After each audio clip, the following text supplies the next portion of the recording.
Le 107.7 à la foire du livre de Brive. Il a été notre premier coup de cœur de la rentrée littéraire cette année sur le 107.7. C'est Alexandre Labruff. Bonjour.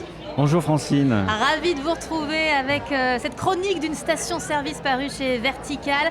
On va repréciser tout de suite qu'il ne s'agit pas d'ailleurs d'une station-service d'autoroute. Elle est située au bord du périphérique parisien. C'est peut-être un détail pour tous ceux qui nous écoutent, mais pour vous ça veut dire beaucoup parce que c'est pas du tout la même ambiance par rapport à une station d'autoroute. Non, elle est située à Pantin, à la périphérie de Paris, et elle est gérée par un pompiste qui est complètement déphasé.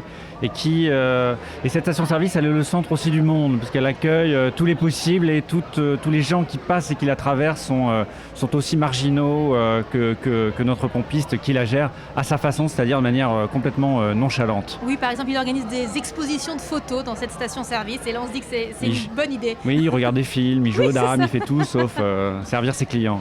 Oh, il les encaisse à peu près, peut-être. Vous dites qu'il est déphasé, il est poète, contemplatif, philosophe même parfois. Philosophe, oui, il adore Baudrillard et en même temps il vénère San Antonio, donc il est tout à la fois, ce pompiste. Et très contemplatif aussi de ce monde bizarre et absurde qui traverse cette station en fait, sans le voir lui ou sans la voir elle, cette station. Il est complètement merveilleux, ce héros. On y est très attaché très vite et on se dit que ça doit déclencher des envies d'ailleurs de travailler dans des stations-service. Est-ce que vous avez vent d'un boom de demande d'emploi dans ce secteur-là depuis l'apparition Je des deviens livres l'égérie des pompistes. Et c'est vrai que travailler dans une station-service, maintenant, je pense que beaucoup de personnes m'ont dit voilà, on ne regardera plus la station-service après avoir lu ton livre ou votre livre de la même façon. Et c'est vrai que moi aussi, je regarde les stations-service différemment.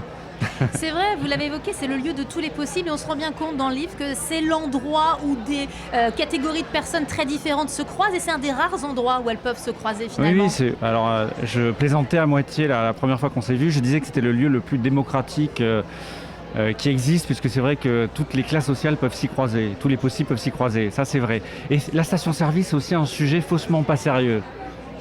C'est quoi cet écrivain un petit peu foufou qui écrit sur une station-service alors que c'est un thème anti-littéraire, c'est un thème pourtant très cinématographique, mais jamais dans la littérature française, on avait situé un roman dans une station-service. Et je voulais en faire le lieu de tous les possibles et réenchanter cette station-service. Et justement, en parlant de la réenchanter, le point ultime, ce serait justement que ça devienne un film. C'est tellement cinématographique. Ah, j'adorerais. Là, je lance un appel à Michel Houellebecq pour incarner mon pompiste. Mon pompiste. J'adorerais avoir Michel Houellebecq en tant que pompiste. Donc, c'est un appel. Il fait beaucoup de route, Michel Houellebecq. Peut-être qu'il est sur la route en ce moment, on l'espère, ce serait super. J'espère, oui. Oui, voilà. Oui. Et je voulais dire aussi que c'était pourquoi faussement pas sérieux, parce que c'est un sujet aussi où tous les enjeux de notre société se croisent, enjeux écologiques, politiques, culturels, sociaux, tout se croise dans la station-service, mais on s'en rend pas compte, on ne le voit pas. On va la regarder définitivement autrement. On vous a donc rencontré sur le 107.7 à la parution de ce livre, quasiment, c'était tout début septembre, je crois. Qu'est-ce qui s'est passé depuis ? C'est une belle rentrée littéraire, non, pour un premier roman ? Oui, c'est inattendu, inespéré, génial, et en même temps, je suis hyper fébrile parce que voilà, il a eu un prix à de la Maison Rouge à Biarritz, et il a été sélectionné par le Féminin, ensuite par le Flore.